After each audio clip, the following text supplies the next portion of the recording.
Well, with their response to the Commissioner's report, we're now joined by Mark Gerretsen, the government's Deputy House Leader, Peter Julian, the NDP House Leader, and Mike Morris, the Green MP for the riding of Kitchener Centre in Ontario. Hello to the three of you. Hello. Hi, good to be with you. Nice to have you here. And listen, before we begin, we do want to acknowledge that we did invite the Conservatives to be a part of the discussion this evening, but they did not have an MP available, so let's continue going forward. And I'll begin with you, Mark, because, you know, the Commissioner says not only will Canada fall short of its international commitment, but even the current numbers are based on overly optimistic assessments of the government programs. What do you say to that?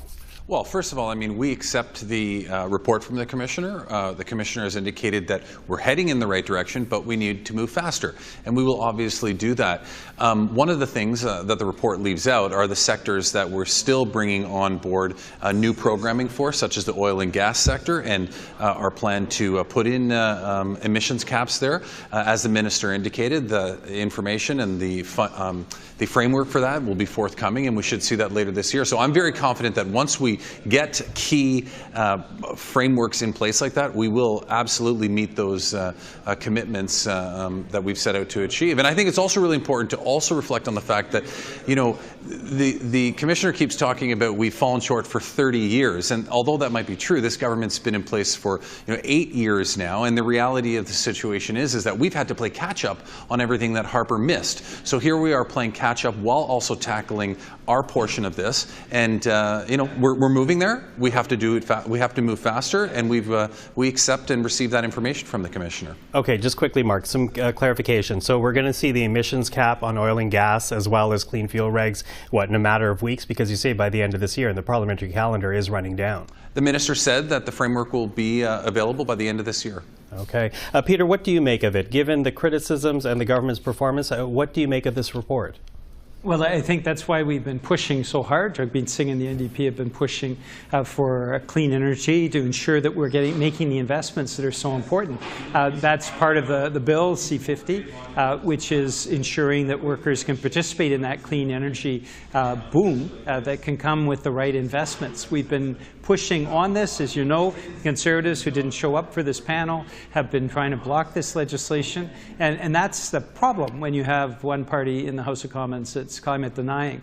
But we will continue to push the government to act. It's not simply a question of paying lip service to the environment. We know with climate change, we know with the strength of the horrendous impacts we've seen in my province of British Columbia, the heat dome that killed 600 people, the atmospheric river that cut British Columbia off from the rest of the country. These are all examples of the reality of climate change. So the government has to actually walk the talk.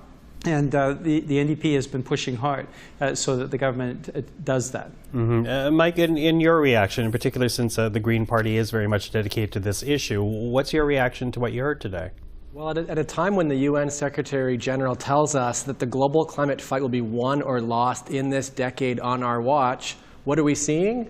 We're the only country in the G7 whose emissions have continued to go up over 1990 levels.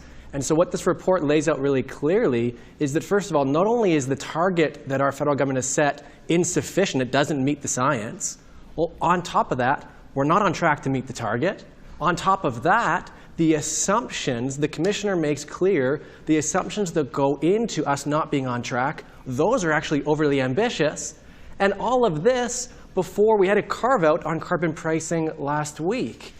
And so it's disappointing, but it's important information for Canadians to have in order for us to push for the government to do better, because this is our kids deserve a safe climate future, and this information equips us to push for better. Okay, Mark, you know, Mike is mentioning the carve-out for home oil heating right now, and the Commissioner did say that there's still a chance to meet Canada's targets, in particular by leaning into regulations and the carbon tax. But of course, there is now this big debate. So I'm going to ask all three of you, but I'll begin with you, Mark. Put this into context. Where do environmental concerns fit right now with the affordability concerns that Canadians are also very much expressing, given that there is also a push right now amongst some to kill the tax altogether? Well, first of all, I just want to pick up on a comment that Peter made earlier, which is the party that happens to be missing here.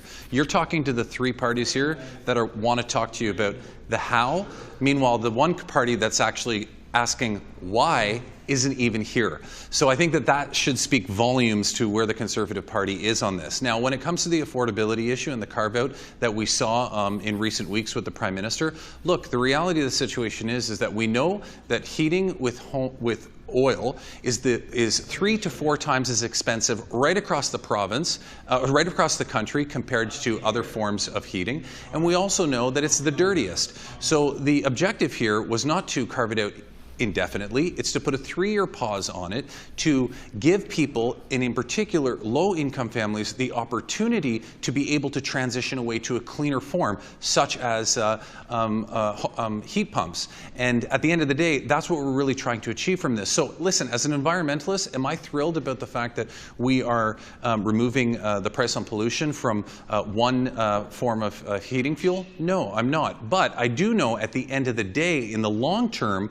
we will be better off because more people will have transitioned away from home heating fuel. Now, I will say that I have all due respect for my NDP colleagues, and we get along great, especially when it comes to issues like this. But I was extremely perplexed yesterday when the NDP chose to side with the Conservatives and try to extend those exemptions for even more sectors of home heating. So you got to ask yourself, if you're so committed from the NDP's perspective to getting to those targets, and you're willing to sit here and criticize the government, why on earth would you support even creating more opportunities to remove the price on pollution, which I think is not the right direction, but unfortunately the NDP chose to do that yesterday. Okay, well, luckily Peter Julian's sitting beside you so you can respond. Peter, what do you say to that? Absolutely. Well, Mr. Gerritsen is not talking about the motion that we presented today. Jagmeet Singh just spoke in the House on this. What we have is a 3-step plan to take the GST off of home heating. That is a way that benefits everybody across the country who's struggling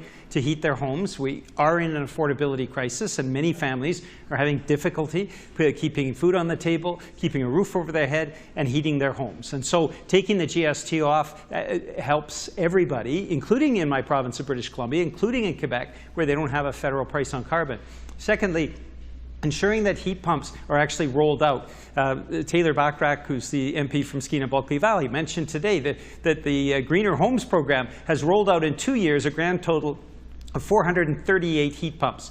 Now, at that rate, to make sure all 10 million households are actually covered, it would take 55,000 years of Liberal government to actually make sure everybody gets a heat pump. That important part of the NDP's action plan is to ensure that heat pumps actually get to people. And thirdly, how do you pay for it? Well, we've seen that the oil and gas sector with enormous profits, over $38 billion last year. And so having an excess profits tax to ensure that we're taking the money from these very profitable companies that aren't paying their fair share of taxes, ensuring that that pays for the heat pump program, which allows us to transition, both provide supports for families that are struggling with affordability, and more importantly, to really fight back against climate change. But you did vote to support the Conservative motion to take the carbon tax off of all home heating yesterday. Why that? Where does that fit affordability versus the green concerns? We thought that it was important to address the affordability issues, but as you recall, Michael, we tried to amend the Conservative motion so it actually covered British Columbia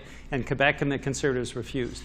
That's why our motion today is much more comprehensive, covers everything, and we're hoping that the Liberals and Mr. Gerritsen will be voting for this motion, which they should do if they're keeping to principle. It certainly does cover everything, because it also covers people that, quite frankly, don't need to have that GST removed from their home heating bills. People that live in extremely big houses that can afford to pay the GST under this plan, they would not have to pay the GST on home heating. Likewise, it doesn't help people who live in apartments who might have their heating included in their rent. This won't affect them at all. So I actually think that the motion that Mr. Julian is talking about from today was extremely ill thought out. But more importantly, I just want to address one other thing that he said, and that's on the heat pumps. He said he gave you a number about the number of heat pumps that are being rolled out. That's under just one program. That's just under one program. But if you look at the total number of people throughout the country that have installed heat pumps, it's in the tens of thousands. So it's important important to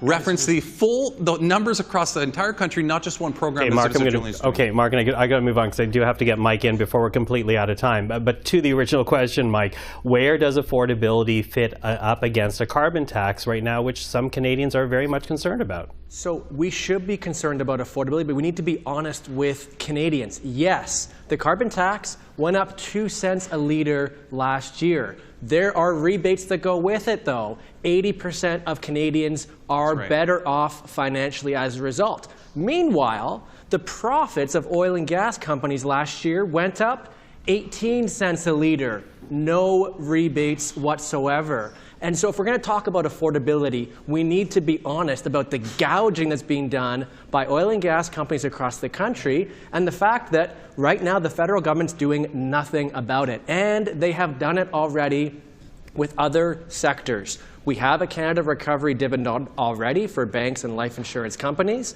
I've put forward a motion. It's part of the NDP opposition motion today to say, let's just take that same measure, apply it to oil and gas. It's been studied by the PBO already. It would provide $4.2 billion that we could use to help make life more affordable for everyday folks. Okay. Well, we'll talk about that debate tomorrow. But for now, thank you for responding to the Commissioner's report. Mark Gerretsen, Peter Julian, and Mike Morris, have a great evening. Thank you. Thank you again.